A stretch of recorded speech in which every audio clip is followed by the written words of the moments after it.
Sesaat lagi gereja kita akan masuk di dalam UC, Unlimited Conference. Sekaligus kita akan merayakan ulang tahun gereja kita. Nah, saya percaya bahwa message yang akan disampaikan ini adalah sebuah rema yang bukan sekedar untuk konferensi saja atau perayaan ulang tahun saja, tapi sungguh-sungguh ini menjadi satu kegeraan yang kita alami secara pribadi maupun sebagai satu kesatuan gereja. Jadi firman menjadi daging.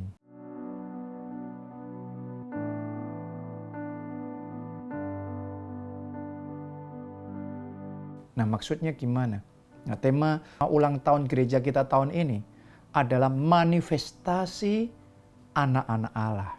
Jadi saudara dan saya yang percaya kepada Yesus, kita diberi kuasa untuk menjadi anak-anak Allah. Nah, kalau kita jadi anak-anak Allah, harus ada bedanya antara yang anak Allah dan yang bukan anak Allah.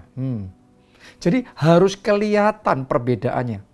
Itu harus dimanifestasikan. Pribadi Allah di dalam hidup kita harus dimanifestasikan.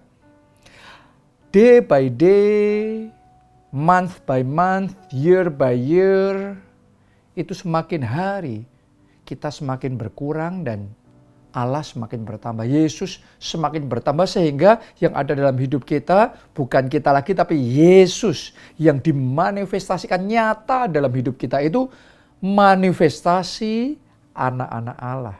Oke, yaitu melalui hidup kita, orang bisa melihat ada kemuliaan Allah yang terpancar, ada hikmat Allah, ada kasih Allah, ada damai Allah, ada sukacita Allah, ada kuasa Allah yang terpancar, yang dimanifestasikan melalui hidup kita. Nah, hari ini saya mau bagikan sama saudara satu kunci ngalami manifestasi anak Allah yang penting untuk kita lakukan, yaitu walk with Jesus. Berjalan bersama dengan Yesus. Hari demi hari dalam hidup kita, kita enggak berjalan sendiri, enggak walk with ourselves, tapi kita walk with Jesus. Kita berjalan bersama dengan Yesus. Mungkin mata jasmani kita tidak bisa melihat. Kenapa? Karena Yesus itu roh. Jadi kalau kita berjalan bersama dengan Yesus, kita berjalannya itu di dalam roh. Karena Yesus adalah roh. Alkitab mengajarkan bahwa manusia terdiri dari roh, jiwa, dan tubuh. Ada orang yang lebih aktif itu tubuhnya, tapi jiwanya kurang kepake. Sebaliknya, ada orang yang dalam hidupnya lebih aktif jiwanya, tapi tubuhnya sangat pasif sekali, jarang sekali dipakai. Tapi saya mau ngomong begini sama saudara, ada pribadi-pribadi tertentu yang tahu bagaimana mengaktifkan rohnya. Nah, ini dimensi tertinggi, esensi utama manusia itu sebenarnya kita ini adalah makhluk roh yang punya jiwa tinggal dalam tubuh. Jadi kalau kita cuma aktif secara tubuh itu adalah pakaian yang kita kenakan selama kita hidup di dunia. Kalau di jiwa itu pikiran kita, perasaan kita, kehendak kita. Banyak orang yang tajam di jiwanya, kuat di jiwanya. Kreativitasnya luar biasa, berpikirnya kapasitasnya hebat sekali. Tapi saya mau ngomong sama saudara, ada pribadi-pribadi yang kapasitas manusia rohnya sudah dilatih begitu luar biasa sehingga memancarkan kemuliaan Allah yang luar biasa. Yang utama, teladan nomor satunya adalah Yesus. Dialah anak sulung Allah. Oke, jadi itu sebabnya kemuliaan Allah terpancar di dalam kehidupannya. Yesus ngomong apapun yang dia perkatakan jadi. Ya seperti di Kejadian 1 Allah berfirman jadilah terang, terang jadi. Jadilah tumbuhan, tumbuhan jadi. Waktu Yesus turun ke dunia jadi manusia, kita bisa melihat nih manifestasi anak Allah itu kayak gini. Kayak pribadi Yesus ini. Dia ngomong sembuh, maka yang sakit disembuhkan. Dia ngomong bangkit, maka yang mati dibangkitkan. Dan benar-benar dalam hidup Yesus ada manifestasi kemuliaan, kuasa dan kasih Allah yang luar biasa. Demikian pula kalau kita dalam hidup ini kita walk with Jesus, kita berjalan bersama dengan Yesus dalam roh. Saya mau ngomong sama saudara, manifestasi Allah yang nyata dalam hidup Yesus juga akan nyata dalam hidup saudara dan saya. Oke, itu sebabnya belajar, aktifkan manusia roh Anda. Ya, karena Alkitab mengatakan manusia roh itu adalah the hidden man of the heart. Jadi dalam hati kita itu ada hidden man, ada manusia yang tersembunyi dalam hati kita. Itulah manusia batinnya, manusia rohnya kita. Nah, manusia rohnya ini harus diaktifkan. Saya berdoa melalui sharing ini, manusia roh saudara diaktifkan. Sehingga Anda benar-benar bisa mulai berjalan dalam roh bersama dengan Yesus. Walk with Jesus in the Spirit. Kuncinya adalah buat Yesus menjadi center of your universe. Buat Yesus menjadi center di dalam kehidupanmu. Center dalam duniamu. Center dalam setiap harimu. Center dalam pikiranmu. Center dalam hatimu, center dalam matamu, center dalam pendengaranmu. Yesus harus jadi center.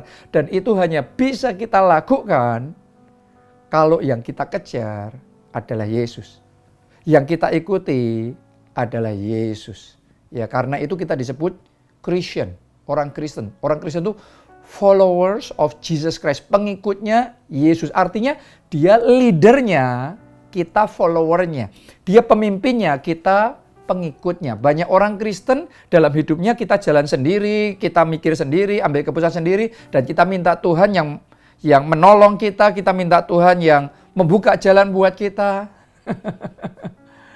Sebenarnya harusnya Yesus yang memimpin kita, Yesus mengarahkan kita. Kita yang ngikutin Yesus. Itu Yesus jadi senternya. He is the father, we are the children. Dia bapaknya, kita anak-anaknya. Dia seniornya, kita juniornya. Oke, jadi it's all about his purpose. It's all about his desire, his glory, his kingdom. Jadi hidup ini kalau senternya adalah Tuhan, itu bukan tentang pikiran kita, mau kita, ambisi kita. No. Tapi itu tentang kerinduan Tuhan, misinya Tuhan, visinya Tuhan, kemuliaannya Tuhan, kerajaannya Tuhan yang ditegakkan di dalam kehidupan kita. Itu yang kita kejar. Itu baru Yesus jadi center of your universe. Di situ baru dimulai the real journey. Perjalanan yang sesungguhnya. Kita walk in the Spirit with Jesus. Kita berjalan dalam roh bersama dengan Yesus. Itu namanya berjalan dalam roh. Mari kita lihat gimana caranya waktu Yesus turun ke dunia jadi manusia, dia berjalan dalam roh. Ini adalah teladan yang Yesus berikan, yang kita harus tangkap dan kita juga kerjakan itu dalam hidup kita. Yohanes 5 ayat 19 sampai 20. Maka Yesus menjawab mereka, katanya, aku berkata kepadamu. Ini rahasianya Yesus singkapkan buat kita. Sesungguhnya anak, dia mengacu sama dirinya sendiri, anak sebagai anak Allah. Sesungguhnya anak tidak dapat mengerjakan sesuatu dari dirinya sendiri. Jadi Yesus nggak ngapa-ngapain sendiri. Dia nggak doa sendiri, dia nggak pelayanan sendiri, mau-maunya sendiri. No. Bukan agendanya, bukan pemikirannya sendiri. No. Ya, anak tidak dapat mengerjakan sesuatu dari dirinya sendiri jikalau tidak ia melihat Bapa mengerjakannya.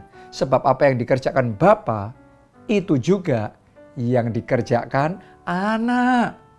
Jadi Yesus ngelihat dulu Bapa melakukan, baru Yesus melakukan. Dia ngelihat lagi Bapa lakukan, Yesus lakukan.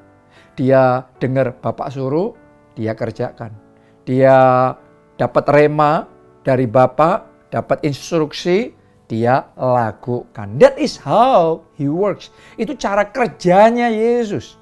Oke, jadi bukan dari dirinya sendiri, tapi dari Bapa. Dari pribadi Allah. Ayat yang ke-20. Sebab Bapa mengasihi mengasihi anak dan ia menunjukkan kepadanya segala sesuatu yang dikerjakannya sendiri, bahkan ia akan menunjukkan kepadanya pekerjaan-pekerjaan yang lebih besar lagi daripada pekerjaan-pekerjaan itu, sehingga kamu menjadi heran. Tidak heran di dalam pelayanan Yesus, orang terheran-heran, orang terkagum-kagum. Kenapa? Karena yang dikerjakan Yesus bukan pekerjaannya sendiri, tapi pekerjaan Allah Bapa. Itu yang dia lihat, itu yang dia lakukan. Itu yang dia dengar, itu yang dia kerjakan. Semua yang dilihat Bapa, itu yang dia lakukan. Jadi benar-benar hidupnya itu adalah tentang agendanya Allah, kepentingannya Allah, kerajaan Allah, kemuliaan Allah, semuanya tentang Allah. Makanya manifestasi Allah kuat sekali, terpancar dalam hidupnya.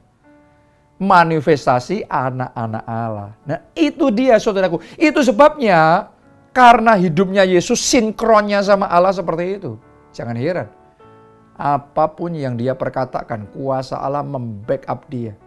Yesus ngomong sembuh, maka yang sakit sembuh. Yesus ngomong melihat, maka yang buta melihat. Yesus ngomong berjalan, maka yang lumpuh berjalan. Air berubah menjadi anggur. 5 roti, 2 ikan bisa memberi makan 5.000 orang laki-laki. Masih sisa 12 bakul. Jadi kayak dalam hidup Yesus, ya, kuasa Allah itu unlimited. Orang terheran-heran, orang berbondong-bondong. Kenapa? Karena ada manifestasi pribadi Allah yang very real dalam hidup Yesus. Jadi hari ini saya ingin ajak saudara, ayo kita juga komited dalam hidup kita ini, jangan sampai sebagai anak Allah tapi kita tidak memanifestasikan. Orang nggak bisa melihat kuasa Allah, orang nggak bisa merasakan kasih Allah, orang tidak bisa merasakan sukacita damai Allah, orang tidak bisa melihat hikmat Allah terpancar nyata dalam hidup kita. Saya berdoa saudara dan saya sebagai anak-anak Allah, kita mengalami manifestasi anak-anak Allah yang sejati dalam hidup kita. Anda bisa lihat di dalam Alkitab, ya, orang-orang yang tahu bagaimana berjalan dengan Allah seperti itu tadi, mereka benar-benar mengalami manifestasi pribadi Allah nyata dalam hidup mereka. Ingat Yosua, dia memerintahkan matahari berhenti, bulan berhenti, dan itu sekitar 1 hari. Itu benar-benar berhenti. Kenapa? Bukan karena Yosua hebat, tapi karena itu pribadi Allah yang bermanifestasi melalui kehidupannya. Yang gak heran, Allah berkuasa menghentikan matahari, Allah berkuasa menghentikan bulan. Kenapa? Allah lebih besar dari matahari, Allah lebih besar daripada bulan. Jadi dalam hidup kita, kalau kita itu tahu bagaimana berjalan dalam roh bersama dengan Yesus, dengan pribadi Allah, saudara siap-siap saja. Unlimited, tidak terbatas yang Tuhan bisa kerjakan melalui hidup kita. Oke, Musa juga sama. Dia sendirian berhadapan sama Firaun, Raja Mesir, dan seluruh bala tentaranya. Dan mereka semua dibuat keok. Kenapa? Bukan karena Musanya lebih kuat dari Firaun atau semua tentara Mesir. Tapi karena dalam hidup Musa memanifestasikan kuasa Allah. Karena itu nggak heran, sendirian saja membuat Mesir bertekuk lutut. Sendirian saja membuat Mesir kacau balau, hancur berantakan. Karena itu adalah kemuliaan Allah. Kuasa Allah. Ya, jadi kalau kita tahu bagaimana berjalan bersama dengan Yesus, walk with Jesus in the Spirit, maka kita akan melihat manifestasi anak-anak Allah akan semakin nyata dan tambah terang kemuliaannya dinyatakan dalam hidup kita. Ayo kita bangkit. Jangan lagi puas dengan level rohani kita sekarang. Kejar. Lord, I want more of you. Tuhan, aku mau lebih lagi. I want to walk with you. Aku mau berjalan dengan Engkau ya Tuhan. Kalau saudara lakukan itu hari ini, mulai sejak sekarang, kemuliaan Allah akan dinyatakan dalam hidup kita. Kemuliaan Allah akan dinyatakan dalam keluargamu, di dalam pekerjaanmu, di dalam pelayananmu, di dalam gereja kita, dalam bangsa kita Indonesia. Salam keluarga Allah, Tuhan Yesus memberkati.